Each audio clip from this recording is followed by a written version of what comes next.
Hi, and welcome to my world. If you don't know who I am, my name is Chloe Cousins, and I'm a planetary grid worker.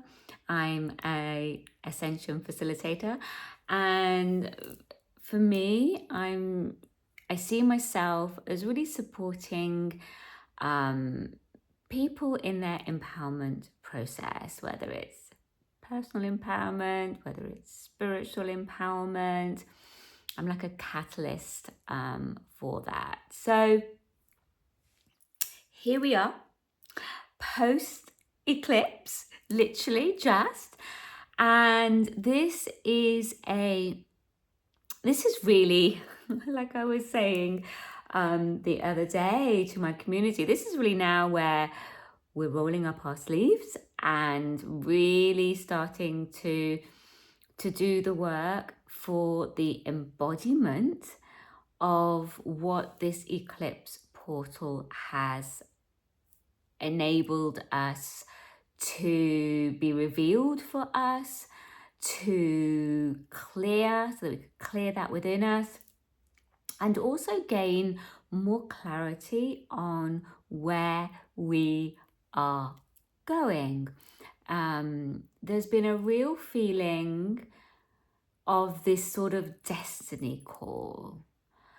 I did one of my crystal Merkaba grid journeys I did one over the lunar eclipse and one over the solar eclipse, and it's actually from the same grid point, and that grid point is Chartres Cathedral in France.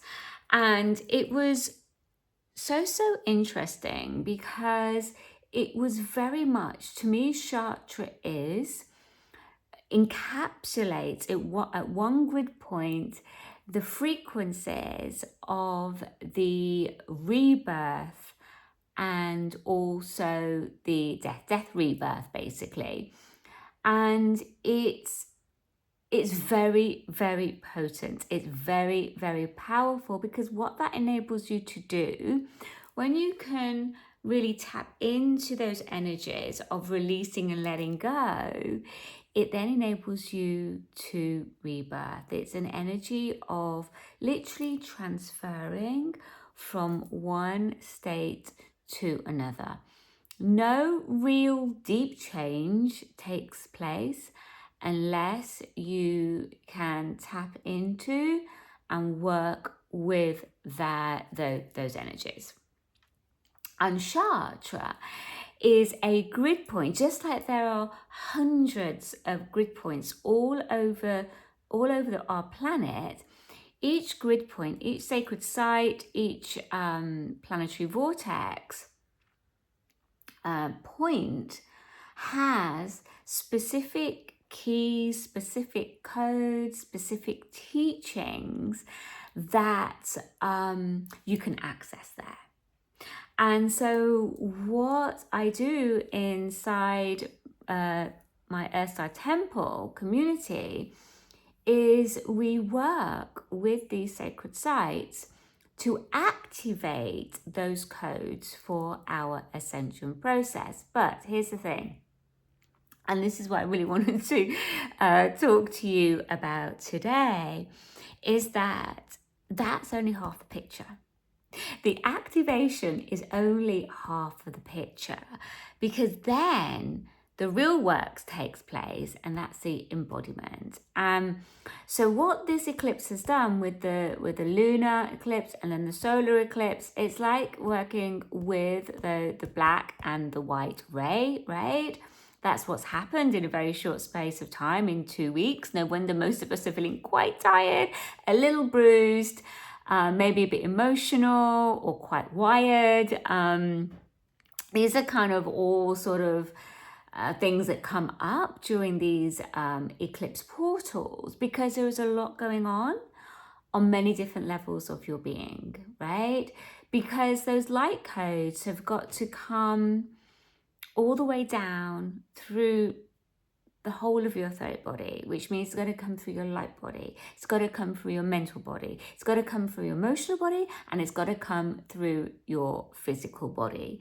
And after those activations, we then have to go through the embodiment. So this latest activation was a solar eclipse activation, which is all around new beginnings.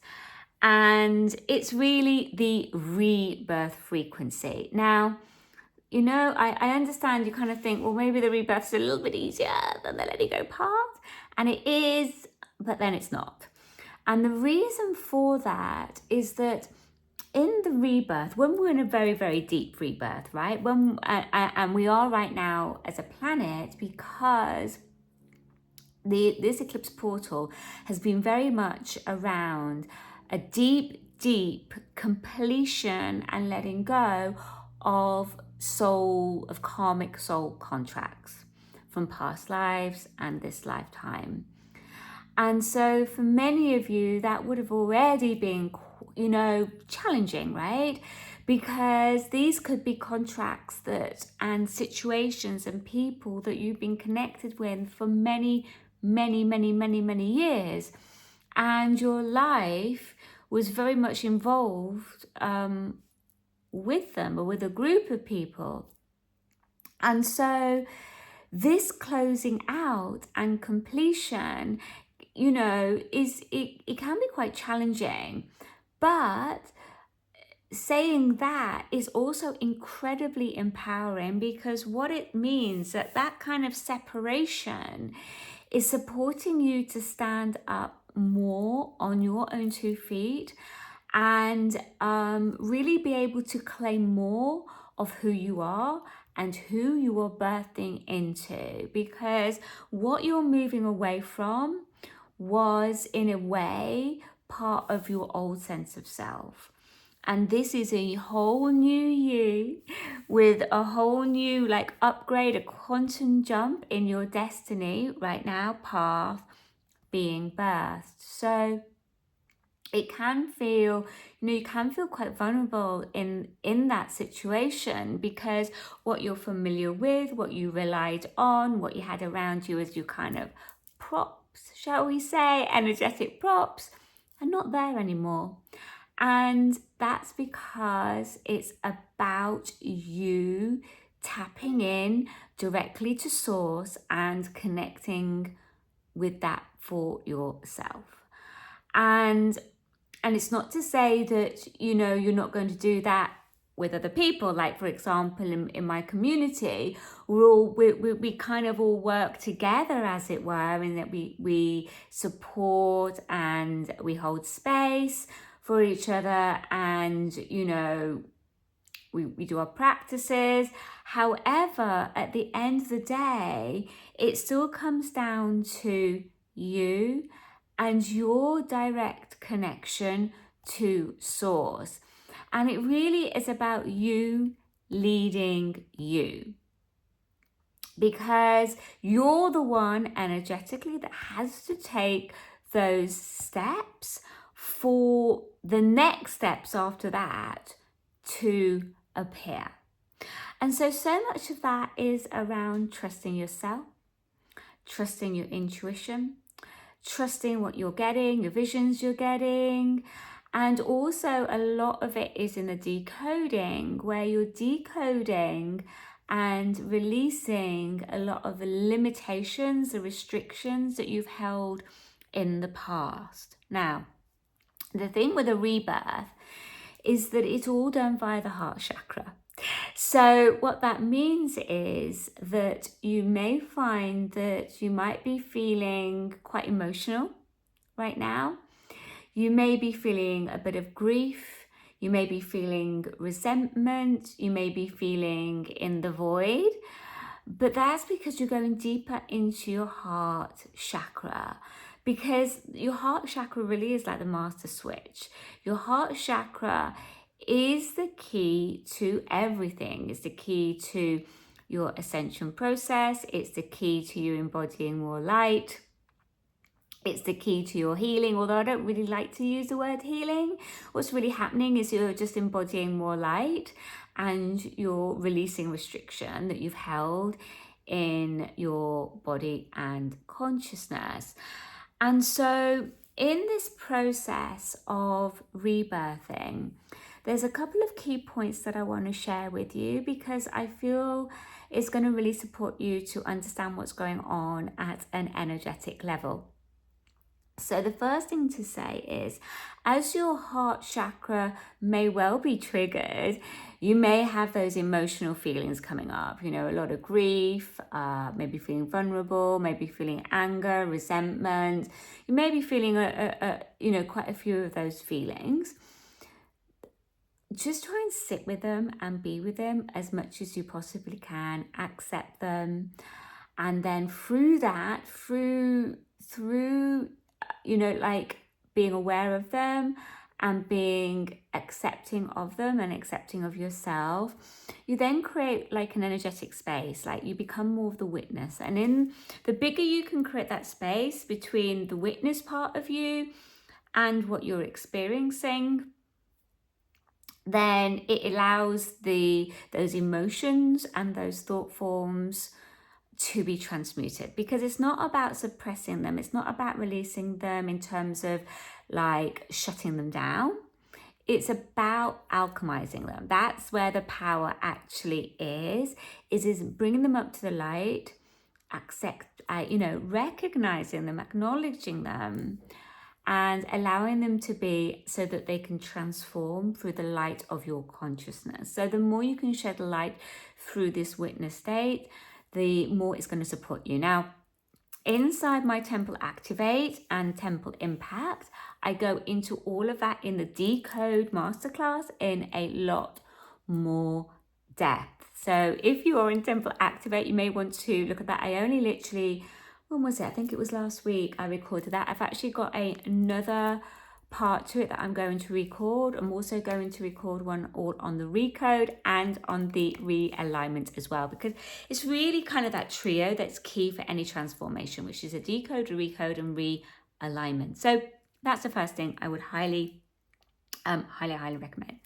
The next thing, what's actually happening, especially right now, because it's such a massive rebirth that's going on the planet, and so therefore for each one of us, is the fact that what's happening is that your energetic system, your etheric web, is restructuring.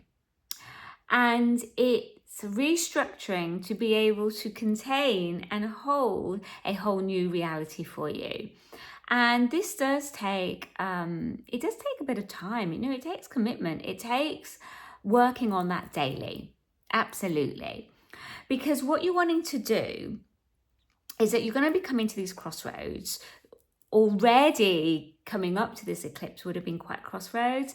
And if you've not come to that point of crossroads, this will start to play out over the next weeks and months going forward. And you, in those choice points, it's what's really important for you to co-create your whole new reality. You want to, these decisions, these big decisions need to be made via higher consciousness, because that's how you're going to be able to co-create in the new. If you're making decisions from your lower self, so from fear, from anxiety, from concern, then what happens is that you just keep on then weaving yourself back in to that lower reality, and nobody wants that, right? So it's really super, super important that you keep seeing things through higher consciousness and following at those choice points through that higher consciousness, so that you can keep weaving that next kind of reiteration, that next energetic foundation for you through which your new reality can birth. So that's my second point. My third point is to do with how we are all at this point right now, the whole planet. So it's a really, really big point. The next 2 years, in terms of 2025 and 2026, are going to be huge. They're going to be massive, because a lot of the change this year was like starting to build the foundations for it.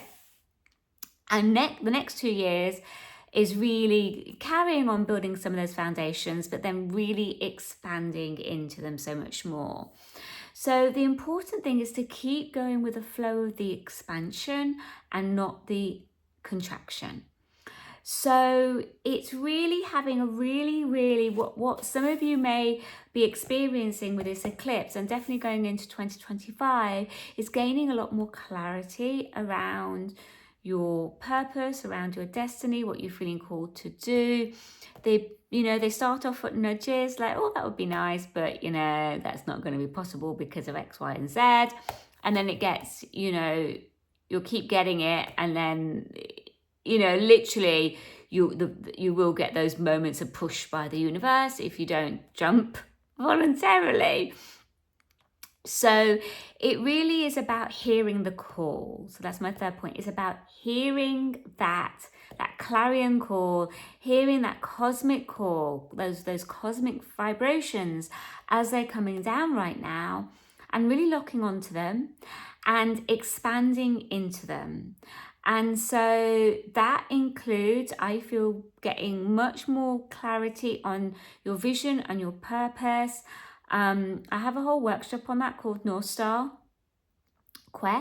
Vision Quest. Again, that's inside Temple Activate, but you can buy it separately if you go and have a look in the shop. And that's going to really support you, because you want to, your calling, as a light worker, is going to be very much, it's going to be something that is going to come through your higher self, right? It's not going to come through your lower self. It's going to come through your higher self. So the more that you can connect up to your higher self, and in the North Star Vision Quest, we actually also connect into the North Star. We attune to the frequency of the North Star. By working at that level, it's going to really support you to gain clarity. Now, once you start to gain clarity, then there becomes an ownership of it, because often it's like, oh no, I don't really think I can do that. Oh no, that's really going to push me. I don't have the confidence. I don't know how to start. I don't know where to start. I'd rather play it small. Thank you very much. It's actually, I'd rather have that. But what's going to happen is it's going to get more and more uncomfortable to play small, and it's going to get more and more uncomfortable to stay in that lower self. So by really connecting into your vision bit by bit, I always suggest spending at least half an hour to an hour every morning, if you can. Let your spiritual practice, journaling, pulling cards, doing activations, meditations, connecting into your vision, being, connecting into the vibration of your vision, so that you can keep magnetizing it to you and making decisions from that vibration, and not from the vibration of lack and fear, right? Because if you make decisions from that, you're going to just co-create more of that. So it really is that rebirth is connecting into those cosmic frequencies and expanding, keep daily expanding into them and focusing there, and not focusing on the collapse, on the decay that you're seeing in the outer world, because that's probably going to create a bit of fear in you. So in a way, it's important that you support yourself. It's a bit like, just like a newborn baby cannot really function and survive by itself. It needs support, it needs help, it's vulnerable, and it's just getting used to this world that it finds itself in. And so that's the same for you as you're stepping from one holographic reality into another. In that, you are coming into and birthing into a whole new frequency that's got to be weaved through you. And that's all aspects of your being. And then you've got to crystallize it. You've got to stabilize it. And that takes, and then you've got to identify and own everything that's going on within all of that. So this eclipse portal has really kind of brought things a lot up, which is, you know, such a gift, is amazing. And now it's about you leading you moving forward, expanding into your higher calling, what you're feeling you know, magnetized towards, and building that out first, the energetic for yourself, and then following through with any inner guidance, following through your intuition, making those moves that don't necessarily seem logical or rational, because that's not the level that we're working with anymore. And, you know, just keep building it from that. So I'll put the links below for anything that I've mentioned. Or also the last thing to say is I do have a huge program that I channeled through called Renaissance. And that's really about this rebirthing energy and how to support yourself, especially between the divine feminine and the divine masculine, and working with the Empress and the Emperor energies. I'm really also working a lot with the womb as well, the cosmic womb, the etheric womb, because of that rebirthing process that we're all in. And remember that rebirthing process most likely will trigger deep subconscious patterning from your own birth. And that's really important to understand, because for a lot of us, we may not have had the most should we say easiest of births. Probably was quite a lot of fear involved around that in one shape or another, or you probably came into an environment that was, you know, I don't really think most hospitals environments are not the most highest, you know, they've not really cleared the energy really, unless you've got a really enlightened person there. And so often, you know, as a newborn, when you come into that environment, it's not really as a higher frequency as it could have been. And so that leaves an imprint on your energetic system, which means every time you go through a big rebirth, those patterns, those subconscious patterns come in and can often keep you stuck and literally almost like kill that like just stop that whole process from completing. So that's something to be really aware of as well, I feel, in that rebirthing pattern. Okay, take care. So much love. Bye.